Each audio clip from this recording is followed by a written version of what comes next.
Salut tout le monde, bonjour. Voilà, aujourd'hui c'est pour discuter un livre si intéressant intitulé Algérie, terre aimée. Algérie, terre aimée est un livre écrit par Denise Morel-Ferland, une ancienne pied noire française qui a quitté l'Algérie en 61 et qui est native en 46 à Sétif, qui a vécu aussi à Annaba et qui connaît assez bien l'Algérie, et ce livre-là a contribué dans son édition le ministère de la Culture algérien. Donc cet ouvrage a été publié avec le soutien du ministère de la Culture dans le cadre du cinquantenaire de l'indépendance de l'Algérie. Donc, édition El Ibris. Édition El Ibris. Bon, pourquoi bon, vous voyez dans la première de couverture, j'espère qu'elle apparaît assez bien, la fameuse statue de Ain el-Fawara à Stif. Donc, pourquoi discuter ce livre? Parce qu'il est d'une importance capitale, en quelque sorte un complément de travail de pas mal d'historiens qui ont tant bien que mal parlé de cette histoire des pieds noirs en Algérie. Et autant tel que Benjamin Stora, parce que je trouve que les propos ramenés ici par Madame Denise Morel-Ferland ressemblent beaucoup à ce que... Enfin, c'est la même nostalgie parce qu'ils sont du même camp. Voilà, ils parlent tous avec la même chaleur, avec le même humanisme, mais aussi avec le même désarroi et le même désespoir et déception.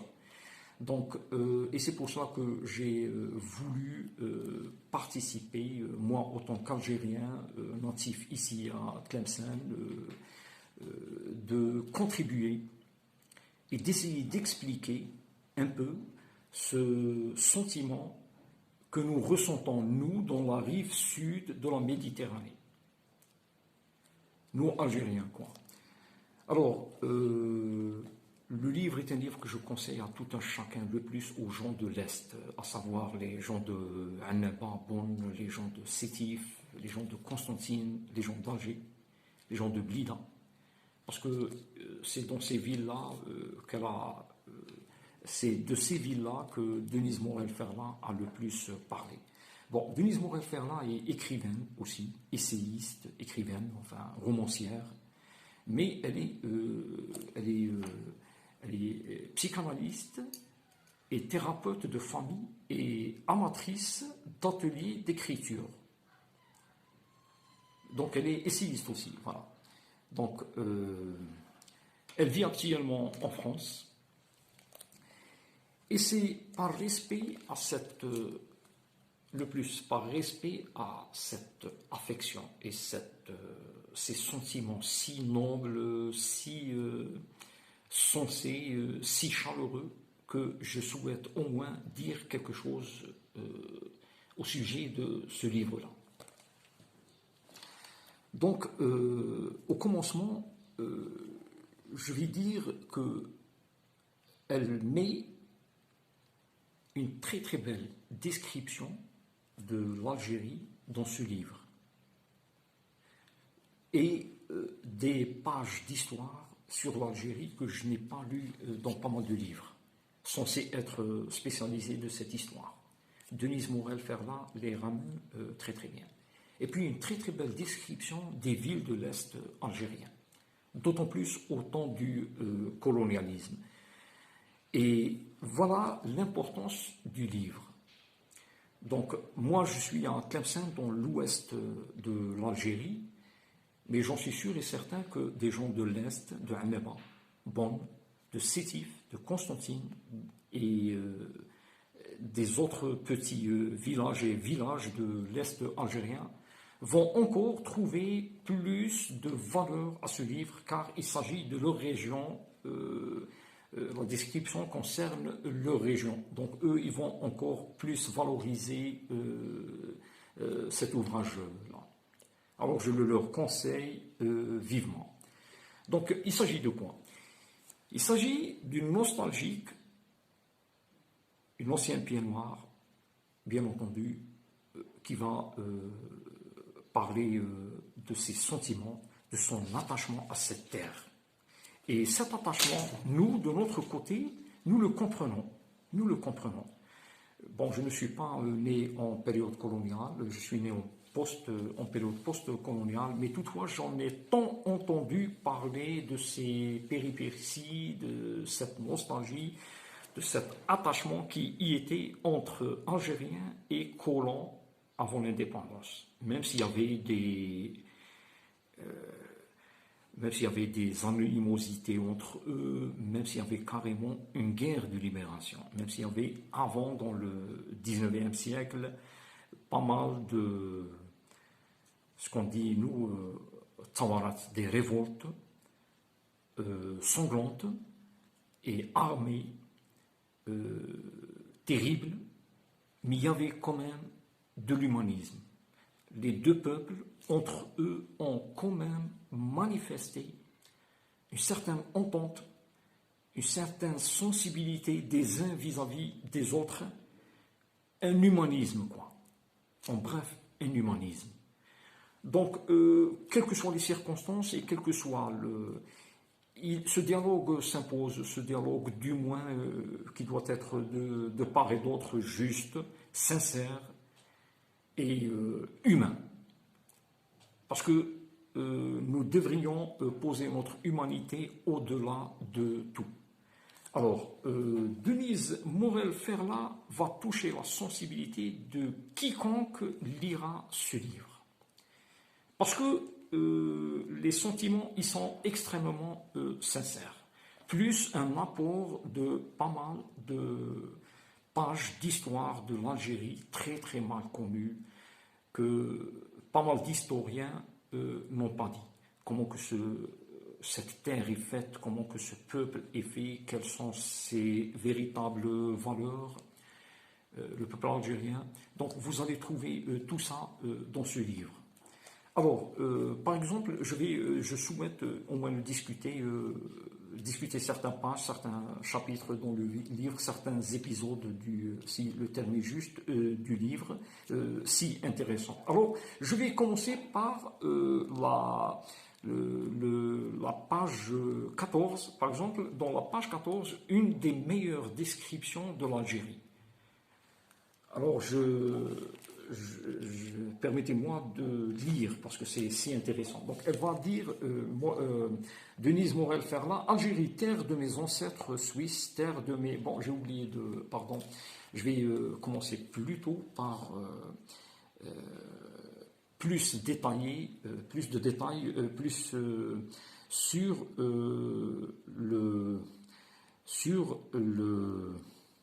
les origines de Denise Morel-Ferla, parce que bon, une Française, une Suisse, on va voir si elle est française ou si elle est suisse, parce qu'en lisant, on va un peu mal comprendre si elle est... je pense qu'elle est suisse d'origine, quoique entre la Suisse et la France, il n'y a pas une grande différence entre ces deux peuples-là. Donc alors, avec mes frères et sœurs, nous sommes les enfants, ça c'est Denise Morel-Ferla qui parle, avec mes frères et sœurs, nous sommes les enfants d'André Morel, fils de Maurice, dit Constant, fils d'Henri, fils d'Ishaq. Bon, Ishaq, bon, les Français le prononcent Isaac. Donc, fils d'Abraham, et chez nous, Abraham, c'est Ibrahim. Donc, fils d'Abraham Morel, pour la longue lignée paternelle venue de Suisse, du canton de Vaud. Canton de Vaud, Vaud, ça s'écrit V-A-U-D, pour ceux qui ne connaissent pas cette confédération helvétique. Et Ishaq Morel arrivait à Sétif en 1854. Bon, les Français ont débarqué ici en 1830. Donc, alors, Ishaq Morel arrivé à Sétif en 1854, avait eu 5 enfants de son premier mariage. Henri, le quatrième, s'installa à Périgauville, actuellement c'est Ain el-Kbira, où il eut 12 enfants, dont mon grand-père, dit Constant, il s'appelle Constant. Donc l'aîné des garçons de cette grande famille. Lui-même fut cultivateur à Périgauville, où il eut 3 garçons, dont l'aîné André et mon père. André Morel, garde mobile à Constantine, teint ensuite le modernisme bar, à savoir actuellement quel est le nom de ce... Ah, sûrement il est devenu un café, j'en doute pas, mais les anciens de Sétif peuvent le localiser. Le modernisme bar, à l'angle des rues Saint-Augustin et Vallée, à Sétif. Je suis la quatrième de ces 4 enfants. Alors, nous sommes aussi les enfants de la lignée maternelle, donc nous sommes aussi les enfants de Marguerite Azopardi, fille de Saviour et Marie, fille d'Angelo et Nicolina, fille de Salvatore et Maria, pour la lignée maternelle d'origine maltaise. Parce qu'il y a eu beaucoup de Maltais dans l'Est algérien. C'est-à-dire, attention, là on va détailler quelque chose. Il y a le colonialisme français, ce n'était pas que des Français en Algérie. C'était des Maltais, des Italiens, des Espagnols, des Chypriotes, des gens de Chypre. Je ne sais pas si on les appelle les Chypriotes. Excusez dans cette vidéo-là toutes ces prononciations des mots français. Je souhaite ces noms propres le plus. Je souhaite bien les prononcer. Et il y en avait aussi même des gens de l'Europe de l'Est qui étaient bon, un peu, ils étaient peu, ceux de l'Europe de l'Est, mais les Maltais, les Italiens, les Espagnols, les Portugais et les Suisses, quand même, il y en avait. Et il y en avait aussi ceux de l'Alsace et de la Lorraine et les Allemands aussi. Donc le colonialisme français, c'était toutes ces nationalités qui étaient là. Bien sûr, avec à leur tête les Français. Dans cette lignée maltaise, c'est à Bonn, Annaba, que nos ancêtres ont débarqué de Malte vers 1880. Bonn, qu'on appelait alors la capitale des Maltais. C'est vrai, dans le temps, on l'appelait la capitale des Maltais. Et c'est en 62, il y a 50 ans exactement, bon, 50 ans exactement, nous sommes maintenant, je discute ce livre en... en avril 2021. Mais voilà, c'est en 62, il y a 50 ans exactement, que les derniers descendants, bon, selon la date d'édition du livre, parce que je le rappelle encore une autre fois, cet ouvrage a été publié avec le soutien du ministère de la Culture dans le cadre du cinquantenaire de l'indépendance de l'Algérie. Donc, exactement que les derniers descendants d'Ishaq ont dit adieu à ses aïeux reposant toujours en Algérie. Ceux qui étaient enterrés, qui étaient dans le cimetière ombragé sur la colline, face au village. Adieu à ce lieu de repos éternel dans une terre avec laquelle ils faisaient corps. Le cœur serré, ils ont dit adieu aux nuits d'été constellées d'étoiles, aux pinèdes, aux grands arbres centenaires, aux effluves de seringa, de jasmin et de chèvrefeuille. Bien sûr, leur sortie après tout ce long séjour était très très difficile. Très très difficile, bien sûr. Bon, moi je dis long séjour, mais quand même c'était un siècle et plus d'un siècle d'existence de ces Français et Européens en général en terre d'Algérie. C'est sous cette souffrance qu'ils ont quitté l'Algérie après une guerre de libération qui a duré plus de 7 ans et qui a fait beaucoup de martyrs pour nous, Algériens, et beaucoup de vies perdues de Français et de l'ensemble des combattants que la France a utilisés contre le FLN et l'ALN, la branche armée du Front de Libération Nationale en Algérie. Donc, bon, là, ce n'est pas le sujet, de toute façon, le sujet est autre chose. Voilà ce qui est pour Denise Morel-Ferla. Donc, c'est quand même assez enrichissant de savoir au moins le cas d'une famille de colons en Algérie. Voilà, donc c'est un peu suisse, c'est un peu maltais, c'est un peu français. Et puis, je reviens à la page 14 où il y a une très très belle description de l'Algérie. Donc voilà ce qu'elle dit sur l'Algérie. Algérie, terre de mes ancêtres suisses, terre de mes pères et mères maltais, catholiques, protestants, juifs, exilés d'Espagne, Algérie, sœurs et amis, merci. Juifs exilés d'Espagne. Algérie, sœur et amie, merci. Mais d'où vient ton nom, Algérie? Voilà, là c'est très intéressant. Dérivé d'Alger, me dit-on en riant. Non, non, on va voir mieux d'où vient parce que c'est important de dire d'où vient le mot Algérie. Donc, quoi qu'elle l'explique, elle, assez bien. Ce nom français date de 1839, lorsque Antoine Chéder, ministre de la guerre, a officiellement nommé Algérie le pays occupé par les Français du nord de l'Afrique. C'est donc la dernière en date de mes appellations successives, parce qu'il y en avait beaucoup d'appellations auparavant à cette terre. Donc, la dernière en date de mes appellations successives, celle qui a refoulé dans le domaine de l'érudition tous les noms qui l'avaient précédé. Numidie, Mauritanie, terre de barbarie, il y en avait beaucoup de noms à cette terre. Depuis Afrique du Nord et Berbérie, puis du temps d'Homère et d'Hérodote, les auteurs grecs. Libye, oui, en un certain temps on appelait l'Algérie la Libye. Pour me nommer ensuite Numidie, Mauritanie, sous Jules César. C'est aussi d'anciennes nominations, oui, de l'Algérie. Mon nom, El Jazeera. El Jazeera, Algérie, El Jazeera, c'est en langue arabe. Quand on parle en langue arabe, on va dire El Jazeera. Bon, là, j'ouvre une parenthèse, je m'arrête de lire le livre, qui est El Jazeera, qui est le pluriel en langue arabe de Jazira, et Jazira, c'est une île. Donc, les îles. Voilà. Donc, apparaît à cet art. Donc, chez un auteur arabe du XIe siècle, et ça, c'est ce que je ne savais pas, voilà, je ne l'ai pas lu dans pas mal de livres, Ibn Hawqal. Ibn Hawqal était peut-être parmi les plus anciens de ceux qui ont nommé l'Algérie, El Jazeera. El Jazeera. Ibn Hawqal. Donc, en changement. Et celui-ci me fait grincer des dents. Imagine, barbarie, oui.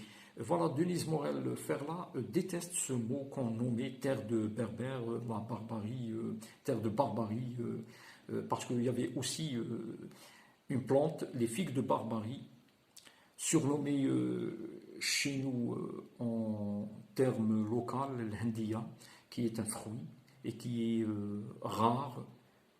On le trouve quand même assez bien en nord de l'Afrique. Ce nom me va mal. Donc, par respect à cette terre, oui, elle ne préfère pas, je suis du même avis. Ce nom me va mal. Il n'est pas fait pour moi. Donc, en sa grande bonté, Allah le miséricordieux m'a voulu accueillante et généreuse, effectivement, par son climat tempéré, par la douceur qui y est dans son atmosphère, dans sa terre, elle est très très accueillante. D'ailleurs, barbarie ne survit que dans le nom du cactus offrant. C'est un genre de cactus, effectivement, hein, les figues de barbarie, un genre de cactus. Au passant, les fameuses figues de barbarie, celles que tu aimes tant et que tout le monde aime, bien entendu.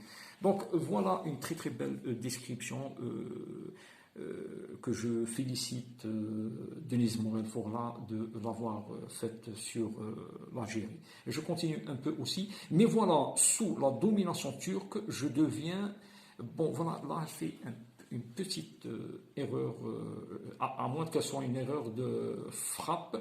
Je deviens Waliyet El Jazair, ou juste non, c'est Wilayet El Jazair, sous-préfectorat, un district, on dit Wilaya. Wilayet El Jazair, régence d'Alger. Voilà, voilà, elle donne une meilleure explication de Wilaya, c'est une régence, pas un district, pas une régence, voilà. Puis royaume d'Alger. Effectivement, c'était les anciennes nominations des Turcs qui étaient là avant les Français. Mon histoire n'est pas simple. On m'exploite, me mutile.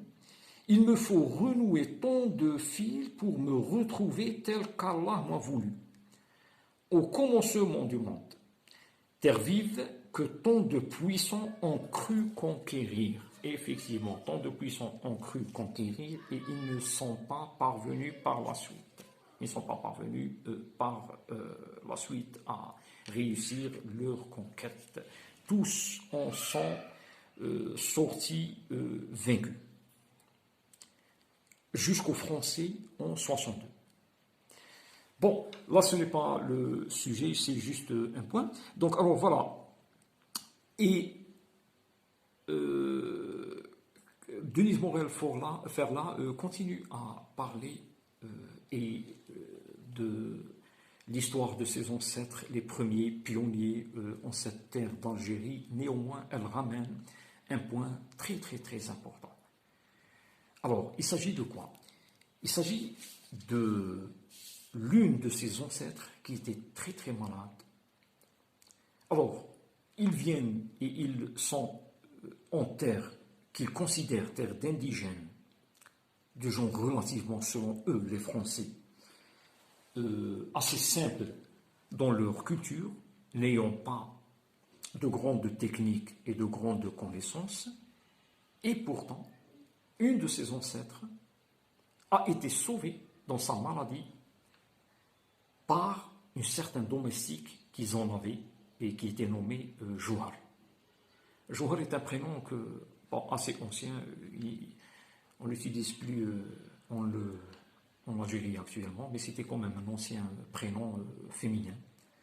Donc de cette Jouhar domestique qui a pu sauver par des techniques ancestrales de ces nomades du nord de l'Afrique, un bébé et une maman d'une mort certaine. Cela dit à quel point, quand même, il y avait une certaine entente, il y avait une certaine compassion. Ce n'était pas seulement de l'animosité entre les deux peuples et de la rébellion.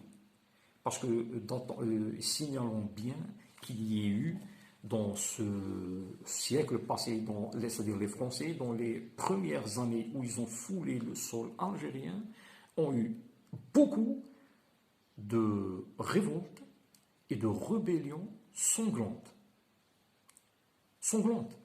Benjamin Stora dit que selon lui, le terme, moi je ne le trouve pas exact, cette pacification a duré jusqu'à 1904-1905. Si je ne me trompe pas, il me semble que dernièrement j'ai entendu cet historien pour lui, quoique même après cette date-là, quand même, il y a eu autant de rébellions, autres un peu peu connues, mais quand même c'était des rébellions. Les Français, depuis qu'ils ont foulé ce sol, n'ont jamais été à l'aise.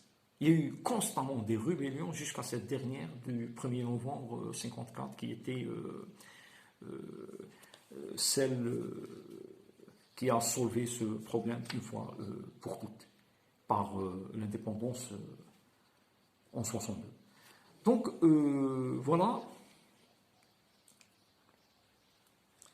En page 37, on trouve une très très belle description par Denise Morel-Ferla de Sétif.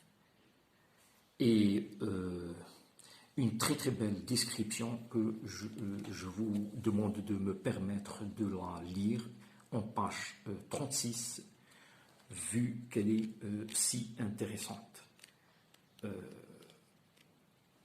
Donc, alors, Morel-Ferla dit « Le travail s'effectue en toute sécurité. Suisses et Algériens œuvrant ensemble. » Bon, Suisse, Français, colons, quoi. Pour nous, c'était des colons. Ensemble. Chaque communauté respectant les coutumes et les convictions religieuses de l'autre. Tout semble bien se passer jusqu'à ce que l'insurrection de 1871 force le père de famille nombreuse à regagner le canton de Vaud, en Suisse. Kabyles et Algériens de l'Est constantinois se sont insurgés contre la France. Les Français avaient ça c'est entre parenthèses, avaient cette façon de nommer, quoique tout le monde est algérien ici, Kabyles, Arabes, Constantinois, des gens du Sud, du Sahara. Non, ces nominations, nous ne les acceptons pas. Nous ne parlons que d'Algériens, c'est tout. Donc, alors, elle dit, Kabyles et Algériens de l'Est constantinois se sont insurgés contre la France. Pour les uns, l'oracle a divré. Pour les autres, l'espoir est perdu. Chaque pierre a sa raison. Par la force de l'histoire, terre d'Algérie, tu accueilles et renvoies. Tu nourris et tu cesses de nourrir. jouant avec la vie comme avec la mort. On voit là une très très belle description. Alors, je le répète, tu accueilles et renvoies. Tu nourris et tu cesses de nourrir. Jouons avec la vie comme avec la mort. Mais bien sûr, si on va recevoir un conquérant, on va automatiquement se rebeller contre lui et le renvoyer. Si on va le nourrir, on va aussi arrêter cette nourriture, parce que c'est un conquérant. Les mulets voulaient survivre, les hommes aussi. Colère, haine et rancœur relèvent des serments de fiel. L'eau se troubla, polluant hommes et bêtes, jeunes et vieux, croyants et non-croyants. La loi du talion est sans fin. Quand Ishaq revient dans sa ferme avec sa fille aînée, il trouve, là c'est son grand-père, il trouve sa maison pillée et saccagée. Meules de paille et de foin ne sont plus que tant de cendres. La rébellion, c'était la rébellion. Sa cave même a été visitée par les soldats français chargés de rétablir l'ordre. Après avoir trop bu, ils avaient laissé les robinets ouverts. Donc voilà, les quelques indemnités destinées à réparer les fermes détruites sont insuffisantes pour reconstruire. Et en page 35, plutôt, elle détermine très très bien comment que la révolte des Algériens a commencé contre les Français. En 1867, ça c'est dans le chapitre « Dans l'adversité, une lumière ». En 1867, sécheresse et invasion de sauterelles, village dépeuplé par la famine, culture délaissée, paysage de ruines. Ils ont peiné, ils ont tenu envers et contre tout, quelle grande la menace. Il est temps d'affermir nos pas, la vie se jouera de la mort. N'oublions ni les arbres, ni les bêtes, ni les hommes, ni la terre, ni l'herbe, ni la terre. Voilà. L'herbe y croit encore, le cœur pétri d'angoisse a déjà sonné l'alarme. Effectivement, il se trouve qu'en cette année-là, dans pas mal de livres d'histoire, elle est détaillée. C'est une 1867. Il y a eu une grande famine et une invasion par les sauterelles des terres cultivées. Et automatiquement, tout cela n'est rien que le piédestal des révoltes. La terre ne pouvait pas nourrir conquérants et autochtones, indigènes, propriétaires de droit de cette terre. Donc il y a eu le début des révolutions et des révoltes armées. Tout cela, dans toutes ces descriptions, nous voyons comment que était cette... Bon, certains livres d'histoire détaillent encore mieux cela, mais Denis Morel-Ferland a pu, de façon artistique, littéraire, bien détailler ces choses-là. Ce livre peut, je dirais, sans exagération, peut faire matière de recherche aux historiens et universitaires. Et puis, maintenant, je vais, à la fin de ce livre, j'ai oublié de dire qu'elle le dédie à certains. Alors, c'est deux messieurs auxquels elle dédie ce livre. Nous allons donner leur nom. Il s'agit de Semir Sanri et il s'agit d'un certain Semir Sanri et d'un certain Faisal Ouellet.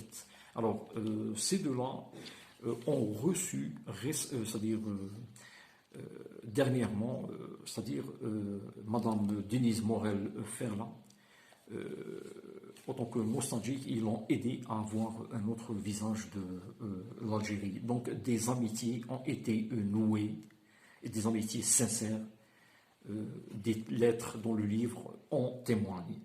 Donc voilà ce qu'elle dit, son dédicace, la dédicace de ce livre. À mes frères et sœurs de Sétif, aux rencontres inespérées de la vie.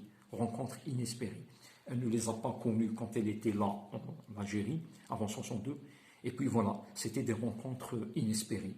Un merci affectueux à Semir Sanri et Faisal Ouellet qui, depuis Sétif, ont soutenu cette publication, la publication de ce livre, autant qu'elle a été soutenue par le ministère de la Culture.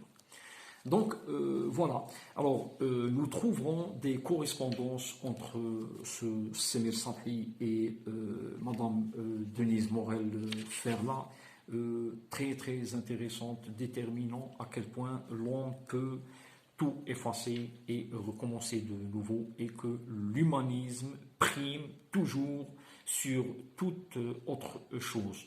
Donc ramène un épisode très très intéressant de Denise Morel-Ferlat, d'une rencontre qu'elle a fait avec une jeune fille ici en Algérie, quand elle était revenue, parce que Denise Morel-Ferlat a fait ce livre après un retour, tel un pèlerinage qu'elle a fait en sa ville natale et dans l'Est algérien, aidée par ces deux messieurs-là que je viens de parler, dont je viens de parler. Et elle a fait par exemple deux rencontres, bon, enfin sûrement beaucoup, mais on a du moins cité ces deux rencontres avec une jeune fille. Il y a eu un contact très chaleureux avec elle, et cela, elle le décrit si bien qu'il me semble qu'elle le trouve bizarre, or qu'elle a vécu dans cette terre si chaleureuse, comme si elle a oublié. Ça, c'est le panache des Nord-Africains. Ils sont comme ça, ils sont accueillants, ils sont chaleureux et ils sont sympathiques. Et puis, avec une autre mère de famille et sa fille, où une discussion très chaleureuse a été tissée à la facilité entre eux. Ça, il se trouve que sûrement Denise Morel-Ferlat, après avoir quitté l'Algérie, a un peu oublié ces gens-là, a oublié que ces gens que les Algériens sont très chaleureux. Et il faut le dire, ça, bon, enfin, ça c'est le témoignage de beaucoup d'Européens qui ont foulé ce sol. Mais elle fait du moins, Denise Morel-Ferlat, la bonne description. Et la maman, surtout cette maman avec laquelle il y a eu une discussion très très chaleureuse, et ça, en quelque sorte, encourage.